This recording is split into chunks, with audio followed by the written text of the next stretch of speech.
देश के केंद्र में स्थित नागपुर विश्वविद्यालय ने अपने गौरवशाली इतिहास में कई महापुरुषों और महान हस्तियों को जन्म दिया है। अब से राष्ट्रसंत तुकडोजी महाराज नागपुर विश्वविद्यालय को हर जगह गुणवत्तापूर्ण शिक्षा विश्वविद्यालय के केंद्र के रूप में जाना जाना चाहिए। ऐसी शुभकामनाएं राज्यपाल भगत सिंह कोश्यारी इन्होंने दी। राष्ट्रसंत तुकडोजी महाराज नागपुर विश्वविद्यालय के शताब्दी महोत्सव का उद्घाटन कविवर्य सुरेश भट्ट सभागृह में आज सुबह 10:30 बजे किया गया। राज्यपाल भगत सिंह कोश्यारी की अध्यक्षता में प्रसिद्ध वैज्ञानिक होमी भाभा राष्ट्रीय संस्थान के चांसलर अनिल काकोडकर विशिष्ट अतिथि थे। कुलपति डॉक्टर सुभाष चौधरी, कुलपति संजय दुधे, रजिस्ट्रार राजू हिवसे उपस्थित थे। नागपुर विश्वविद्यालय की स्थापना 100 साल पहले 4 अगस्त 1923 को भारत के केंद्र नागपुर में हुई थी।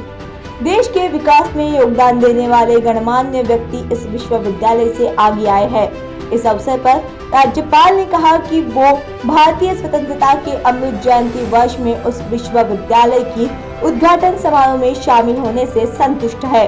ये बहुत प्रेरणादायी है कि एक संस्था 100 वर्षों से शिक्षा का कार्य कर रही है। हम इस अतीत से एक नए भविष्य की योजना बनाना चाहते हैं। इस विश्वविद्यालय से प्रसिद्ध व्यक्ति उत्पन्न हुए हैं जिन्होंने देश का गौरव बढ़ाया है। ये ज्ञानपीठ है जिसने सड़क और राजमार्ग मंत्री नितिन गडकरी, जो वर्तमान में केंद्रीय मंत्रिमंडल में है, महाराष्ट्र के उप मुख्यमंत्री देवेंद्र फडणवीस जैसे कुशल व्यक्तित्व पैदा किए हैं। इस मौके पर उन्होंने जोर देकर कहा कि केंद्रीय मंत्री नितिन गडकरी ने जो हाईवे बनाए हैं, उनके वजह से देश के कोने कोने में उनकी पहचान हुई है। नागपुर के गडकरी रोड करी है, इसे पूरे देश में सम्मान के साथ कहा जाता है। हमारे शहर की पहचान उस जगह की संस्थानों, उस जगह के व्यक्तित्व से बनती है। इसलिए नागपुर विश्वविद्यालय को गुणवत्तापूर्ण शिक्षा का केंद्र बना रहना चाहिए, चौकस निगाह रखना चाहिए और ऐसा करने का प्रयास करना चाहिए, ऐसी उन्होंने अपील की। उन्होंने संतोष व्यक्त किया कि देश के अन्य प्रांतों की तुलना में महाराष्ट्र में विश्वविद्यालयों का नाम संतों के नाम पर रखा गया है। हमने प्रयाग में व्यक्तिगत रूप से राष्ट्रसंत तुकडोजी महाराज को सुना था। उन्होंने ये भी अपील की कि राष्ट्रीय संतों के गीत ए भारती बंधुभाव नित्य वसुदे का हवाला देकर विश्वविद्यालय संतों की दूरदर्शिता के साथ एक उत्पादक पीढ़ी बनाने के लिए काम करे। आइए आज शताब्दी कार्यक्रमों की शुरुआत करते हुए ये संकल्प लिए।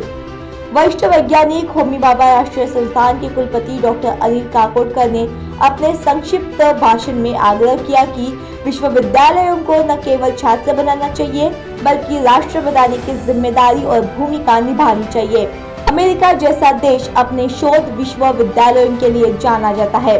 इस बार उन्होंने अमेरिका की स्टैनफोर्ड यूनिवर्सिटी का उदाहरण दिया। हजारों स्टार्टअप कंपनियां शुरू हो गई है क्योंकि इस विश्वविद्यालय के छात्रों ने दुनिया में अभिनव शोध लाया है। इस क्षेत्र में शोध के जरिए अमेरिका विश्व महाशक्ति बन गया है। अमेरिका विश्वविद्यालयों द्वारा बनाया गया है, इसलिए विश्वविद्यालयों से मानसिकता बदलने का संकल्प होना चाहिए, कुछ नया बनाने की मानसिकता पैदा करनी चाहिए। उन्होंने कहा कि नवोन्मेष की प्रवृत्ति के माध्यम से देश के लिए धन का सृजन करना और उससे सामाजिक नैतिकता का निर्माण करना आज आवश्यक है।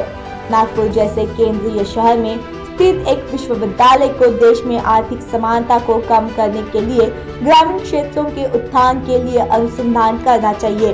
जबकि देश एक आर्थिक शक्ति बन रहा है, विश्वविद्यालय अनुसंधान और ग्रामीण क्षेत्रों में इसके अनुप्रयोग से इस अंतर को कम किया जा सकता है। उन्होंने इसके लिए प्रयास करने का सुझाव दिया। अपने मार्गदर्शन में उन्होंने ये भी कहा कि आज का दिन केवल अतीत को याद करने का नहीं बल्कि नई योजनाओं के निर्माण का दिन है। केंद्रीय संचार मंत्री नितिन गडकरी, जो सांसद की कार्यवाही के कारण नई दिल्ली में उपस्थित नहीं हो सके थे, अपना वीडियो संदेश भेजा था। उन्होंने आभार व्यक्त किया कि उनके गठन में नागपुर विश्वविद्यालय का कार्य महत्वपूर्ण है और एक छात्र नेता के रूप में उनका करियर इस स्थान पर बना। उन्होंने विश्वविद्यालय के शताब्दी वर्ष की प्रगति की कामना की। ब्यूरो रिपोर्ट, केसरी उजाला न्यूज, नागपुर।